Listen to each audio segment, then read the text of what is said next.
Well, I did publish an article recently in the Sarasota Hill Tribune. A couple other places put it online too. And I'm going to use this as an example about why we're not doing something about it. 2010, the best stormwater scientists in the state of Florida. We picked one from each of the water management districts. We got Marty Wanalisa, and I know Marty Wanalisa is a name that's probably Greek to everyone in this room. But if you're a stormwater geek, like I've been over the years, he's like the one you put on a pedestal. This is Mr. Stormwater for Southeastern United States. So we got them together to redraft the criteria on how our stormwater systems in the state of Florida are done. Because we know that even a brand new, highly functioning stormwater pond, stormwater retention facility in the state of Florida only takes out 40% of the anthropogenic nitrogen that's there, which means that even with a good functioning system, we still have a 60% of the nitrogen that's being loaded from the landscape entering into our surface waters. So we can do better than that. And the stormwater managers knew we could do better than that. And they had the technology, the expertise, and the data in which to revise these criteria so that our stormwater systems would be much better functioning. Unfortunately, at the time, there were political pressures that came to bear, and the draft stormwater criteria plan was shelved. Never saw a public hearing, never saw the light of day, never had an opportunity to be implemented. And the reason for that, given, was that it would be too expensive, that it would cost more land to capture, retain, and treat the stormwater. It would impact profits on subdivisions. It would impact the ability to develop for a gas station or a shopping mall or things like that. And that was enough to carry the day.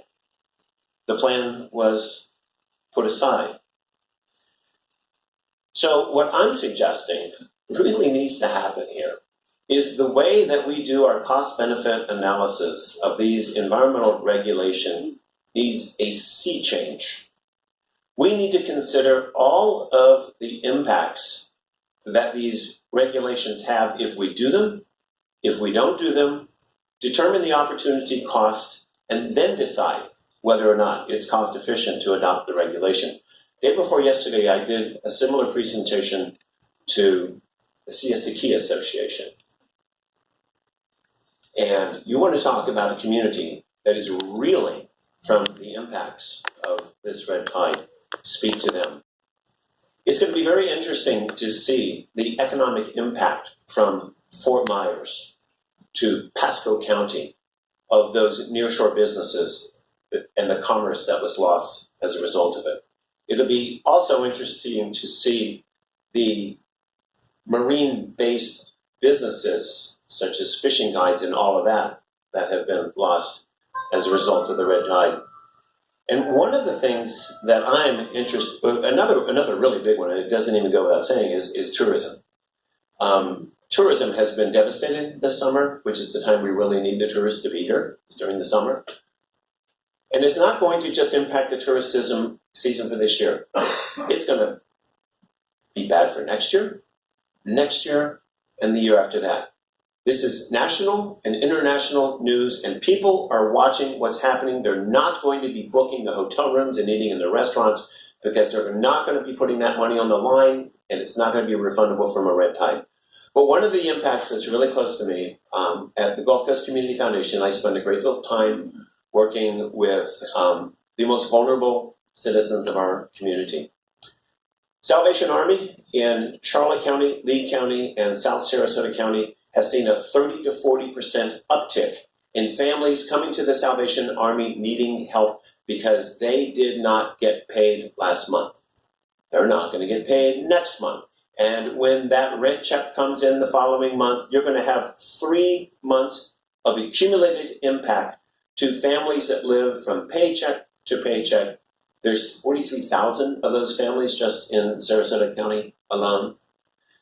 So I'll stop there with the economics, but suggest that if all of these economic impacts were considered when that stormwater ordinance was being considered in 2010, we would have had a completely different outcome. And I think it's only fair. I don't think this is some, left-wing thinking. There's not a business or an industry or any product marketed and sold on the New York Stock Exchange that does not do this exact same primary, secondary, tertiary, long-term analysis of the economic decisions that they're going to make. So even if we did have this magic dust that we could sprinkle on a red tide balloon and just make it go away, we don't want to. We don't want to because we do not know how that's going to impact our natural environment. Red tide is there for a reason. I don't know what the reason is. I don't know how long it's supposed to be there. I don't know how many times it's supposed to be. I don't know how many times I don't know that. But we know it's supposed to be there. But what we can do, and what we know we can do to impact the severity of our red tides, is to make sure that these nutrients that feed it and the pollutants, including bacteria that close our beaches because of coliform, that we can keep those out of our natural system and prevent it from endangering our health. So, if you've noticed, over the last 12 months, when was the last time you saw a politician say, hey, I want to pass a regulation that's going to reduce water quality standards, state, locally, or regionally? I haven't heard any, right?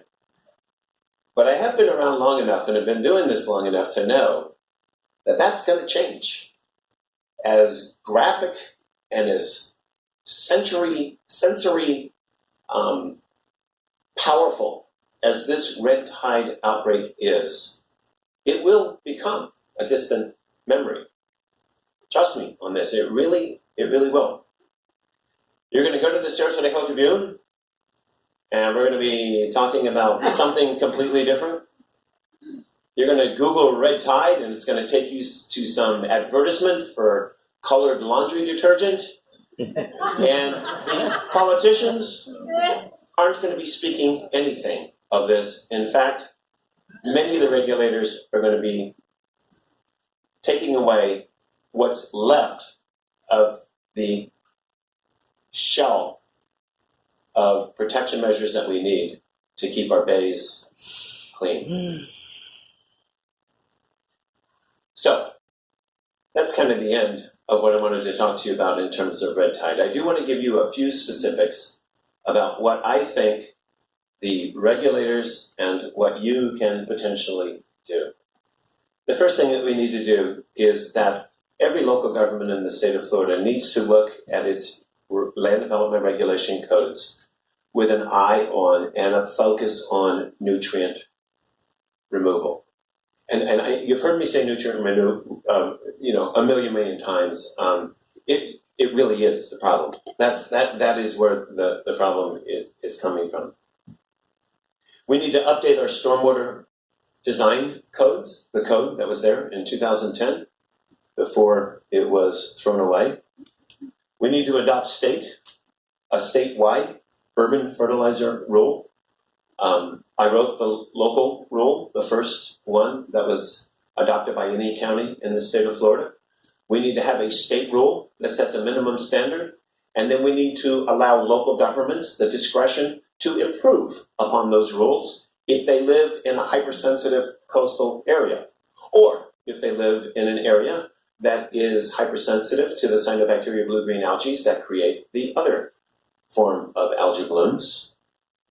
We need to adopt statewide mandatory nutrient management best practices for both urban landscapes and rural and agriculture.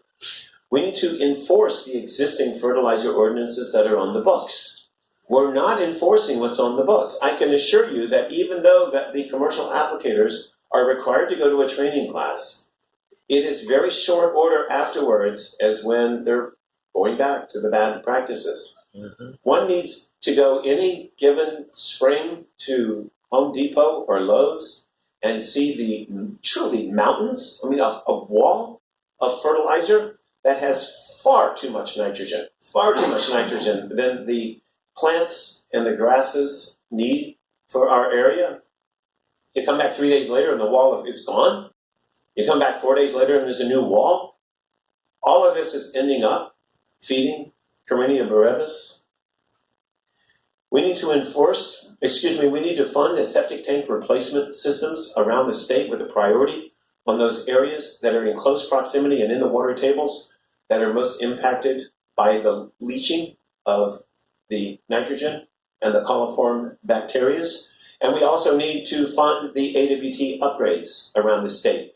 Many of the advanced water treatment facilities, such as in Sarasota, need upgrades because they're no longer performing to the standards that they are, and they have slidden back, and some of the nitrogen that they're now producing that's used in irrigation of subdivisions and golf courses and commercial areas has far too much nitrogen in it. As a matter of fact, it has so much here in Sarasota County that many of the developers will not even accept it anymore.